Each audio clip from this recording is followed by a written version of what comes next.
প্রিয় শিক্ষার্থী বন্ধুরা, কোডার এক্সপার্টের পক্ষ থেকে আমি মোহাম্মদ মশিউর রহমান আপনাদেরকে স্বাগত জানাচ্ছি। আজকের পর্বে আমি আপনাদেরকে দেখাবো জ্যাম সার্ভার কিভাবে ইনস্টল করতে হয়। How to install XAMPP server. XAMPP server install করার জন্য প্রথমে আমাকে জ্যাম সার্ভারটি ডাউনলোড করে নিতে হবে। এর জন্য কম্পিউটারের যে কোনো একটি ব্রাউজার আমরা ওপেন করে নিই। আমার এখানে মজিলা ফায়ারফক্স আছে, সো আমি মজিলা ওপেন করে নিলাম। এরপর XAMPP লিখে গুগলে আমরা সার্চ করব। সার্চ করার পর প্রথম যে ওয়েবসাইটের লিঙ্কটা পাবো www.apachefriends.org, এই লিঙ্কে আমরা প্রথমে যাব। এই লিঙ্কে যাওয়ার পর দেখবেন এখানে অনেকগুলো ভার্সন আছে জ্যাম সার্ভারের। Jam for Windows, jam for Linux, jam for OS. যেহেতু আমার এটা উইন্ডোজ, সো আমাকে অবশ্যই এই ভার্সনটা ডাউনলোড করতে হবে। এর জন্য আমরা এখানে কি করব, প্রথমে এই বাটনে ক্লিক করব। ক্লিক করার পর দেখেন এখানে ডাউনলোড করতে বলবে। ফাইলের সাইজ কত? 110 MB। আমরা সেভ ফাইল করব। আমি ভিডিও টিউটোরিয়াল শর্ট করার জন্য আমি জ্যাম সার্ভারটি আগে থেকে ডাউনলোড করে রেখেছি। আচ্ছা, এটা ইনস্টল করার নিয়ম কি?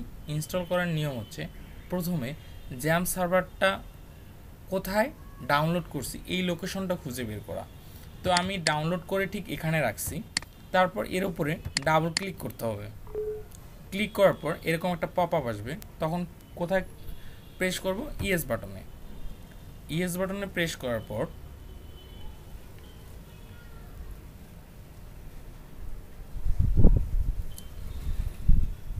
এটা বিটনেমি কোম্পানির এরকম একটা মেসেজ যদি শো করে তাহলে কোনো টেনশন নাই, এটাকে ওকে বাটনে ক্লিক করেন। ক্লিক করার পর এখানে নেক্সট বাটনে ক্লিক করেন, আবার নেক্সট।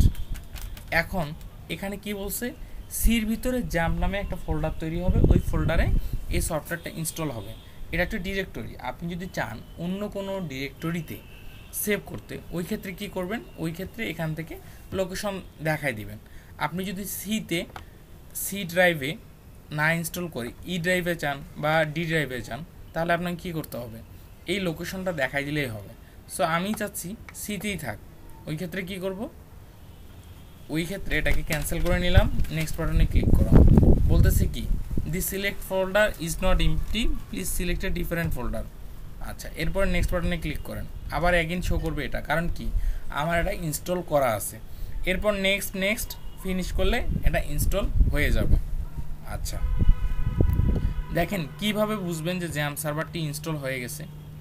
জ্যাম সার্ভার ইনস্টল হওয়ার পর দেখবেন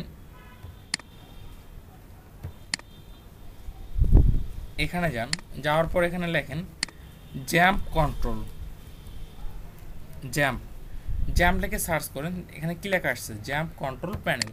এই বাটনটাতে ক্লিক করেন। ক্লিক করার পর দেখেন এটা আমি আগে থেকে একটু রান করে রাখছিলাম আমার কাজের জন্য। দেখেন প্রথমে আপনারা যখন কন্ট্রোলটা রান করবেন তখন এরকমই আসবে। তখন কি করতে হবে, অ্যাপাচি আর মাইস্কুয়েল এই দুইটা জিনিসকে রান করে নেবেন। আচ্ছা, রান করার পর দেখেন এটা যে আসলে আপনার কম্পিউটারে সেট আপ হয়েছে, এটা বোঝার উপায় কি? এটা বোঝার উপায়ের জন্য যে কোনো ব্রাউজারে যেতে হবে। ব্রাউজারে যাওয়ার পর লোকাল হোস্ট লিখতে হবে। লোকাল হোস্ট এটা লেখে ইন্টার প্রেস করেন। যদি এই রকমের কোনো একটা পেজ দেখা যায় তাহলে বুঝবেন কি জ্যাম্প ইনস্টল হয়েছে। এখন জ্যাম্প ইনস্টল হওয়ার পর এখন দেখেন আমরা মাই কম্পিউটারে গেলাম, সি ড্রাইভে গেলাম। যাওয়ার পর এখানে জ্যাম নামে একটা ফোল্ডার আছে, সেই ফোল্ডারটাতে গেলাম। যাওয়ার পর আমরা সবসময় যেখানে কাজ করব htdocsে। কোথায়? htdocs। এরপর এখানে যে কোনো নামে একটা ফোল্ডার তৈরি করতে হবে। আচ্ছা, ফোল্ডার তৈরি করার শর্টকাট নিয়ম হচ্ছে কিবোর্ডে Ctrl+Shift+N প্রেস করতে হয় একসাথে, Ctrl+Shift+N, তাহলে নিউ ফোল্ডার তৈরি হয়। এখন যে কোনো একটা নাম দিতে পারেন। কি নাম দিতে পারি? AMAR। এখানে আমি আমার নামে একটা কি করলাম, ফোল্ডার তৈরি করলাম। এই ফোল্ডারের ভিতরে এখন যদি আমি কোনো একটা টেক্সট ডকুমেন্ট তৈরি করি, এখানে এই এক্সটেনশন কি .txt, এর ভিতরে আমি কিছু লিখতে যাচ্ছি, লিখলাম আমার সোনার বাংলা। লেখার পর সেভ করেন।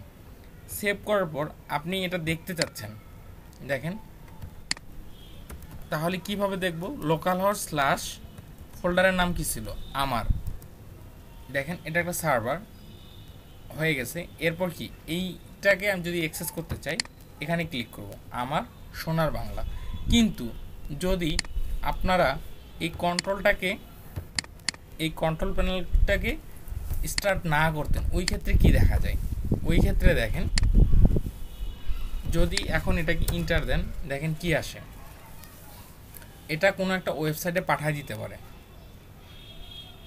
অথবা আনএবল টু কানেক্ট লেখা আসতে পারে। সো যখন জ্যাম সার্ভার ইনস্টল করবেন, ইনস্টল করার পর কাজ করার জন্য অবশ্যই আপনাকে কী করতে হবে? জ্যাম কন্ট্রোল প্যানেল এইটাকে কি করতে হবে? অবশ্যই অ্যাপাচি মাইস্কুয়েল এই দুইটা জিনিস অবশ্যই রান করে নিয়ে কাজ করতে হবে। এখন যদি এখানে আমি আবার দেখতে যাই, এখন কাজ করতেছে। সো এইভাবে জ্যাম সার্ভার ইনস্টল করতে হয়। আমি আপনাদের জন্য ওয়ার্ডপ্রেসের একটা সিরিজ তৈরি করতেছি, এখানে আমি আপনাদেরকে দেখাবো একদম বিগিনার লেভেল থেকে। সো আমার পরের টিউটোরিয়ালটা আপনাদের জন্য থাকবে কিভাবে ওয়ার্ডপ্রেস ইনস্টল করবেন। সো পরের ভিডিও দেখার জন্য এখানে বিদায় জানাচ্ছি। আসসালামু আলাইকুম।